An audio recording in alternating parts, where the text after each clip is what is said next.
Hello guys, welcome to my another new vlog. আশা করি তোমরা সবাই ভালো আছো, আমিও ভালো আছি।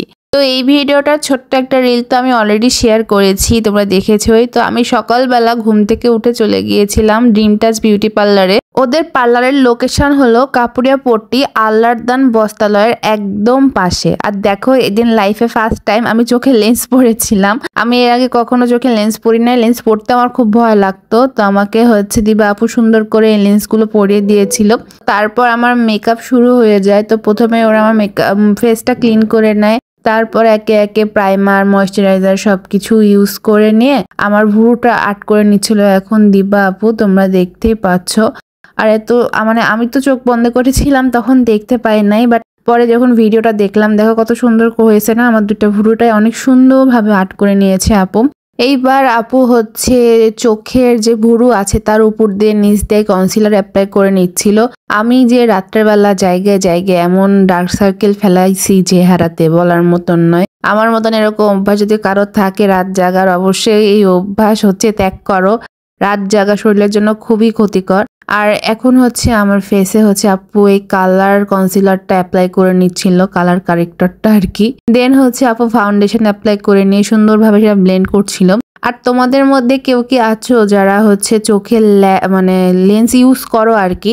আমার তো মনে করো চশমা ইউজ করতে হয়, বাট এদিনকে কিন্তু লেন্স ইউজ করে আমার খুব ভালো লাগছে জিনিসটা ক্যারি করতে, সমস্যাই মনে হয়নি। যদিও এটা কালার পাওয়ার লেন্স ছিল না, নর্মাল লেন্সই ছিল, বাট খুব একটা আমার প্রবলেম হয়নি। তো আমি ভাবতেছি যে পাওয়ার লেন্স বানিয়ে নিব। তো তোমাদের যদি কারো জানা থাকে বা কেউ যদি অলরেডি ইউজ করতেছে এরকম থাকো, আমাকে সাজেস্ট করতে পারো কোথায় থেকে নিলে ভালো হয়। আর অধিক সময়ের জন্য লেন্স ইউজ করলে চোখে কোনো প্রবলেম হয় কিনা আমাকে একটু সাজেস্ট করো তোমরা। তো এরই মধ্যে তোমরা দেখতে পেলে যে আমার মেকআপ কিন্তু মোটামুটি কমপ্লিট, সুন্দর লাগছিল না আমাকে? নিজের প্রশংসা নিজেই করতেছি, দেখছো? একদম লাস্টে লিপস্টিক অ্যাপ্লাই করা হলো। তো এরপর যে সুন্দর করে আমার ফেসে আলপনা করা হবে। তো তোমরা দেখতেই পাচ্ছ আলপনা মোটামুটি কমপ্লিট। এখন খালি আর দুইটা ফুল বাকি ছিল। যে মেয়েটা আলপনা করেছিল ওর হাতের কাজ কিন্তু অনেক সুন্দর আর নিখুঁত।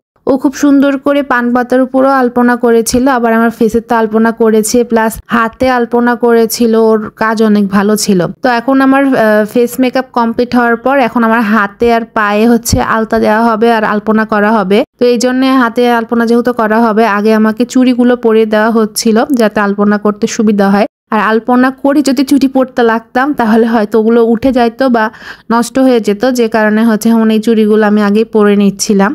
তো এই দেখো, আমি একদম হাত ভর্তি করে চুড়ি পরে নিয়েছি। এখন আমার পায়ে আলতা দেওয়া হচ্ছিল। আলতা দিতে তোমরা কে কে পছন্দ করো অবশ্যই কমেন্টে জানিও। আলতা দিলে কিন্তু সুন্দর লাগে, কিন্তু ওই যে পা ফেটে যায় যে কারণে সমস্যা হয়। তো এখানে আমার পায়ে আলতা দেওয়া চলছিল আর এইদিকে চুলে জিগজ্যাগ করা হচ্ছিল। সুন্দর হয়েছে না? আসলে পায়ে আলতা পরলে অনেক সুন্দর লাগে আমার কাছে পার্সোনালি। তো এখন হাতের আলপনা করার পালা। তো এই দেখো, হাতে অবশ্য আলতা দেওয়া হয়নি, হাতে ফেব্রিক্স এর রং দিয়ে এই আলপনা গুলো করা হয়েছিল। এভাবে আসলে আগেকার দিনের মানুষরা সাজুগুজু করতো, কি সুন্দর যে লাগতো ওদের। তো এটা আমার শাড়ি পরে ফেলার পর আমাকে এখন আপু গয়না পরিয়ে দিচ্ছিল, তোমরা দেখতেই পাচ্ছ। সাথে আমার চুলগুলো সুন্দর করে সেট করে দিয়ে পিছনে একটু গোলাপ ফুল লাগিয়ে দেওয়া হচ্ছিল। আর অলমোস্ট আমার লুকটা কমপ্লিট হতে চলেছে আর কি। আর আমি রিলে তো তোমাদেরকে বলেই দিয়েছিলাম, এখন এই ভিডিওতে আবার বলে দিই, পুরো মার্চ মাস জুড়ে ব্রাইডাল মেকওভারে ড্রিম টাচ বিউটি পার্লারে থাকতেছে 50% ডিসকাউন্ট। 10 না 20 না 30 না 40 না, একদম হাফ 50% ডিসকাউন্ট। তো তোমরা যারা আর কি বিয়ে করতেছো সামনে, অবশ্যই প্রি বুকিং করে ফেলো ওদের পার্লারে। আর ওদের মেকওভার, ওদের কাজ তো তোমরা দেখতেই পাচ্ছ। তো আমি বলবো যে মিস করো না, অনেক সুন্দর একটা সুযোগ, অবশ্যই লুফে নাও। তো এদিকে আমার সাজ কমপ্লিট হওয়ার পর ভাইয়া চলে আসছিল ফটোশুট করার জন্য আর সিনেমাটোগ্রাফি করার জন্য আর কি।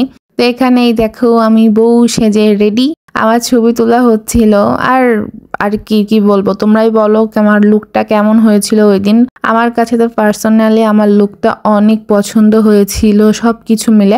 আর হ্যাঁ, তোমাদের আরও একটা কথা বলে দিই, আমি যে সুন্দর জুয়েলারিগুলো পরেছি এই জুয়েলারিগুলো কিন্তু তোমরা পেয়ে যাবে সম্পূর্ণাতে। ওদের পেজটাও হচ্ছে আমি এই ভিডিওর কমেন্টে মেনশন করে দিব।